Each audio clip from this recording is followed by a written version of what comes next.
নমস্কার বন্ধুরা, স্বাগতার স্বাদ কাউনে সবাইকে স্বাগত জানিয়ে শুরু করছি আজকে একটা নতুন ভিডিও নিয়ে। খিচুড়ি, চলুন খিচুড়িটি বানিয়ে ফেলি।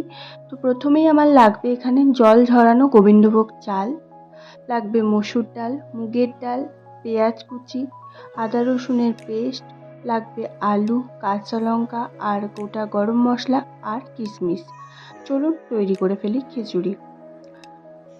প্রথমেই একটা কড়াই বসিয়ে নিয়েছি, তার মধ্যে মুগের ডালটা ভাজা ভাজা করে নেব। একটু ভাজা ভাজা হয়ে যাওয়ার পরে আমি এর মধ্যে মসুর ডালটা দিয়ে দুটোই একসাথে ভেজে নেব। এখানে মসুর ডাল মুগের ডাল দুটো ভাজা ভাজা হয়ে গেছে, এটা একটা পাত্রে তুলে নিচ্ছি।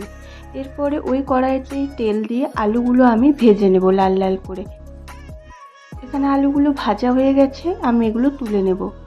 ওই কড়াতেই সামান্য পরিমাণে সর্ষের তেল অ্যাড করে নেব, তার মধ্যে দিয়ে দেব গোটা গরম মশলা আর দিয়ে দেব কাঁচা লঙ্কা।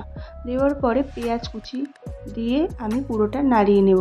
পেঁয়াজ কুচিটা ততক্ষণ পর্যন্ত নাড়াবো লাল হওয়া পর্যন্ত। তার মধ্যে আমি রসুন আদা পেস্ট দিয়ে দেব। রসুন আদাটা ভাজা ভাজা হয়ে গেছে, এখানে আমি সামান্য পরিমাণে হলুদ গুঁড়ো অ্যাড করে নেব আর দেব জিরের গুঁড়ো আর একটু সামান্য পরিমাণে লবণ। ওদিকে মশলাটা ভালো করে ভেজে আমি নামিয়ে রেখেছি। এদিকে একটা হাঁড়িতে জল আর চালটা দিয়ে দিচ্ছি সিদ্ধ হওয়ার জন্য। চালটা দিয়ে দেওয়ার পরে আমি যে ভেজে রাখা ডালটা রেখেছিলাম সেটাও দিয়ে দেব। দুটো ভালো করে একটু নাড়িয়ে নেব, নাড়িয়ে ঢাকনা দিয়ে রাখবো কিছুক্ষণ চালটা ফোটা অবধি। এবং তার মধ্যে বলে রাখি আমি সামান্য নুন আর হলুদ দিয়ে দিয়েছিলাম কালারের জন্য। এবার ঢাকনাটা খুলে আমি যে আলুগুলো ভেজে রেখেছিলাম সেগুলো আমি দিয়ে দেব। দিয়ে দেওয়ার পরে ওই যে মশলাটা আগে থাকতে করে রেখেছিলাম ওটা আমি দিয়ে দেব এর মধ্যে।